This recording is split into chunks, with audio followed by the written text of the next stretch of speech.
दोस्तों नमस्कार। आपका स्वागत है मेरे इस चैनल पे। दोस्तों मैं संजय कुमार फिर से हाजिर हूँ एक नई कहानी के साथ। आज की कहानी अमेरिका के साउथ कैरोलिना के अल्कोलू से है। यहाँ पे एक फैमिली रहती थी जो अफ्रीकन मूल की थी, जिसमें एक लड़का 14 वर्षीय जॉर्ज, उसका एक बड़ा भाई, उसकी छोटी बहन कैथरीन और उसके माँ बाप, ये 5 सदस्य रहते थे। गरीब फैमिली थी। माँ बाप एक फैक्ट्री में काम करते थे। इनसे इनका परिवार चल रहा था। जो जॉर्ज लड़का था वो दुबला पतला कमजोर लड़का था, छोटी हाइट का, लेकिन वो एक झगड़ालू गुस्सैल टाइप का लड़का था। किसी भी बात पे वो लड़ पड़ता था।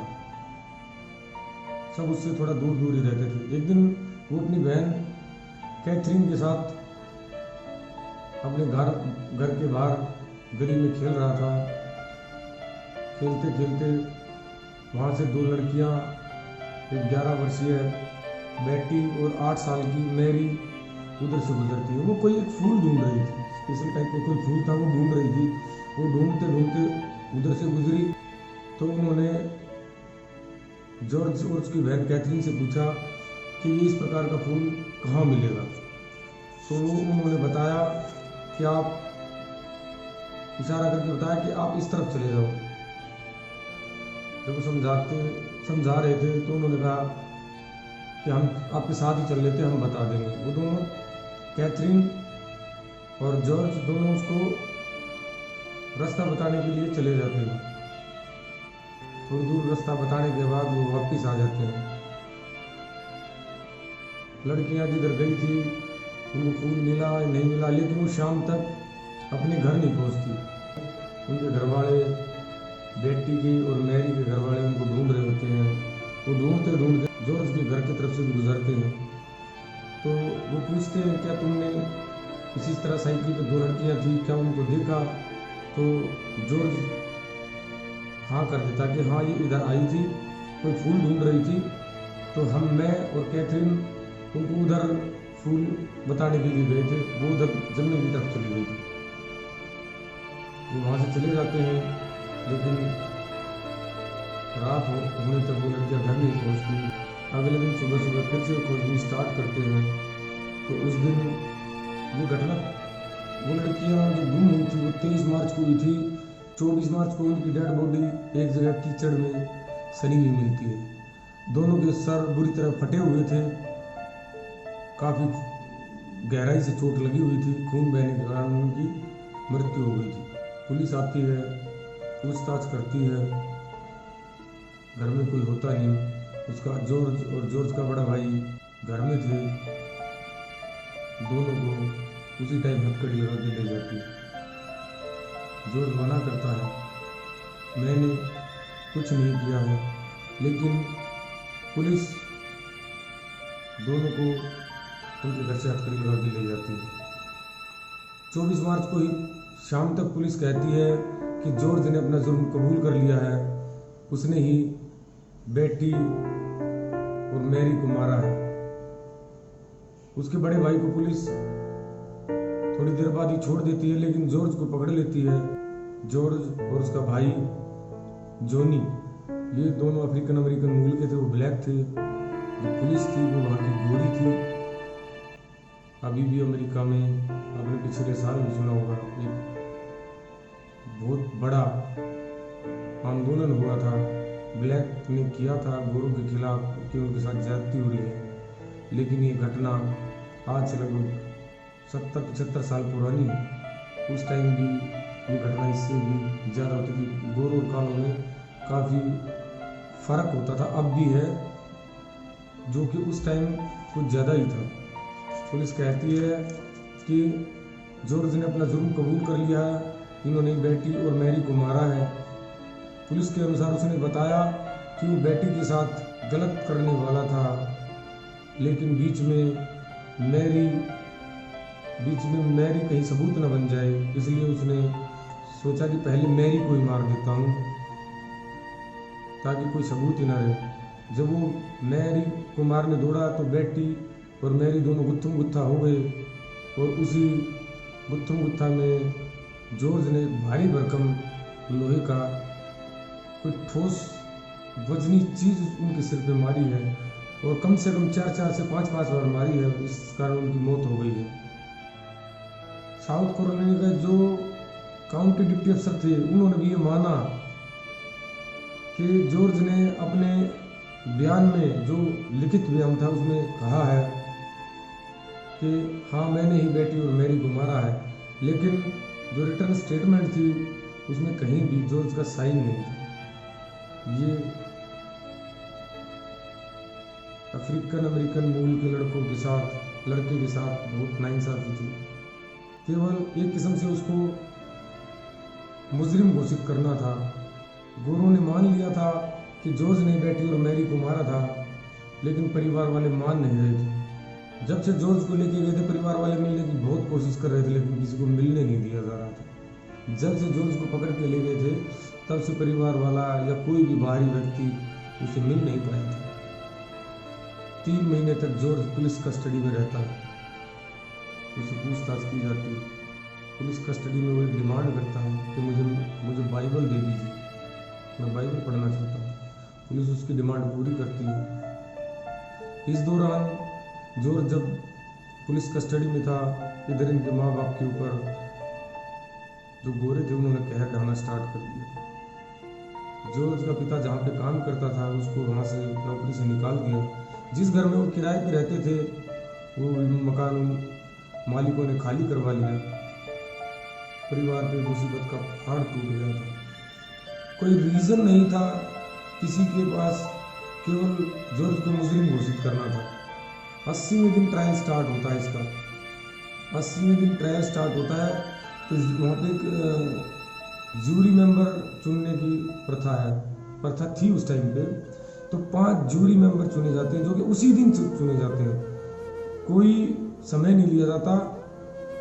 80वें दिन ही 5 के 5 जूरी मेंबर चुन लिए जाते हैं। 5 के 5 गोरे थे। जॉर्ज को एक वकील भी दिया जाता है, वो भी गोरा था।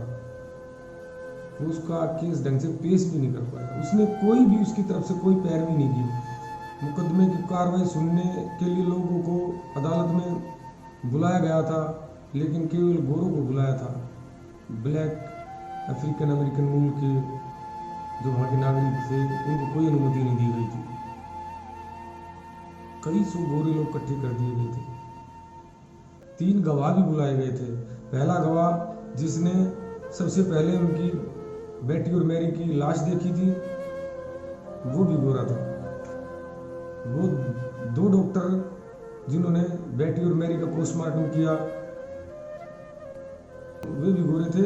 उन्होंने बताया था कि किसी भी बच्ची के साथ रेप नहीं हुआ था।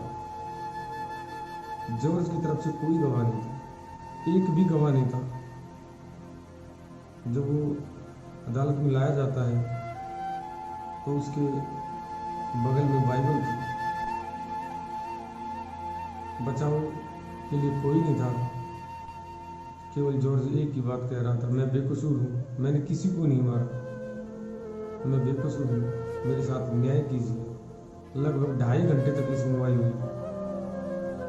2.5 घंटे सुनवाई के बाद अदालत ने 30 मिनट का ब्रेक लिया। 30 मिनट का ब्रेक लेने के बाद में अदालत ने जॉर्ज को मौत की सजा सुनाई। मात्र एक ही सुनवाई और पहली सुनवाई में सीधा मौत की सजा। सबसे बड़ा इसमें एक और पहलू रहा, इस फैसले के खिलाफ किसी को भी ऊपरी अदालत जाने ही नहीं दिया। गवर्नर से मर्सी पिटीशन भेजी गई, गवर्नर ने वो भी ठुकरा दी। लगभग 14 महीने बाद 16 जून 1944 को जॉर्ज को मौत की सजा के लिए एक चैम्बर में ले जाया गया। अलग अलग देशों में फांसी, किसी देश में फांसी दी जाती है, किसी में जहर का इंजेक्शन दिया जाता है, किसी में गैस चैम्बर में बिठा दिया जाता है, किसी को गोली मार दी जाती है। उस टाइम अमेरिका में इलेक्ट्रिक चेयर पर बिठा के मौत देने का प्रावधान था। उसको मृत्यु देने के लिए उस कक्ष में ले जाया जाता है जहाँ पे वो मौत की चेयर या इलेक्ट्रिक चेयर रखी गई थी। जॉर्ज रो रहा था, मेरे साथ इंसाफ नहीं है। उसकी सुनने वाला कोई था ही नहीं। उसके हाथ में बाइबल थी। उसको अंदर ले जाया गया, चेयर पे बिठाया गया। चेयर पे जॉर्ज फिट नहीं हो रहा था। कारण था वो कमज़ोर लड़का था, हाइट छोटी थी। चेयर बनाई थी बड़ों के लिए, जो उसकी हाइट छोटी होने के कारण उस सर पे एक इलेक्ट्रिक हेड रखा जाता है, ऊपर से इलेक्ट्रिक हेड आता था, उसके लिए वो छोटा रह गया था। उसको ऊंचा करने के लिए उसके नीचे किताबें रखी गई, हाइट फिर भी छोटी रह गई। उसके हाथ से बाइबल ली गई, किताबों के ऊपर वो बाइबल भी रखी गई। फिर से जॉर्ज को बिठाया गया, वो फिट आ गया। उसके सिर पे एक मास्क डाला गया, सिर पे हैट रखा गया। हैट रखने के बाद 5240 वोल्ट का करंट उसमें छोड़ा गया। जॉर्ज मरा नहीं, उसका वो कफन जल गया। उसको रोक के दोबारा से वो कफन हटा के उसके मुंह पे तौलिया लपेटा गया। फिर से उसके ऊपर वो हेड सेट किया गया। लगभग 4 मिनट बाद वो हेड हटाया गया। डॉक्टर ने चेक किया, उसको मृत घोषित कर दिया। 20वीं सदी का ये पहला और आखिरी मामला है जब किसी 14 साल के लड़के को मौत की सजा दी गई। इतना नाइंसाफी हुई थी जॉर्ज के साथ।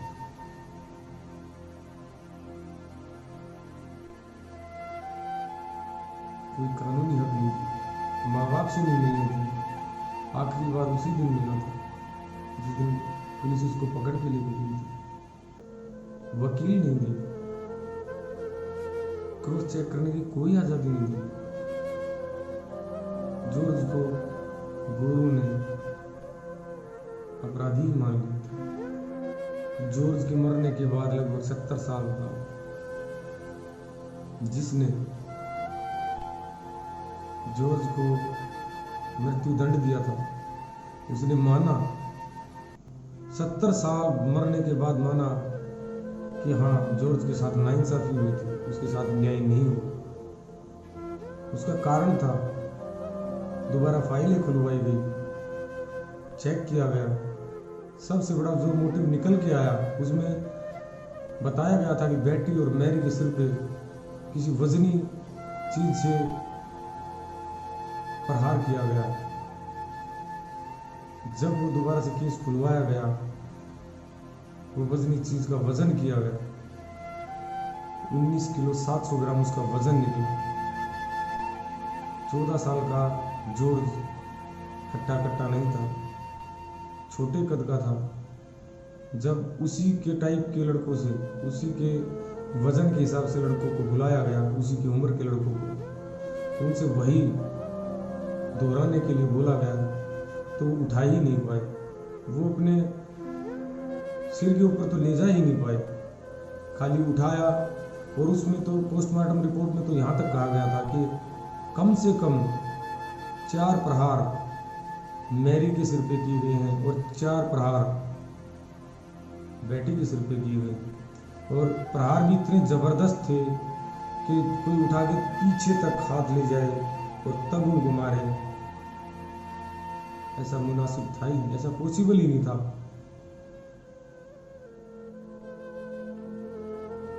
जज को पछतावा है इस बात का, लेकिन अब पछताने से होता क्या है। उसकी बहन कैथरीन, जो अब लगभग 70 से 75 साल की है, उन्होंने संतोष जताया कि कम से कम मरने के बाद ही सही मेरे भाई को न्याय तो मिला। दोस्तों, आज की कहानी में इतना ही। कहानी पसंद आई तो इस मेरे चैनल को सब्सक्राइब करना, लाइक करना, शेयर करना। दोस्तों नमस्कार।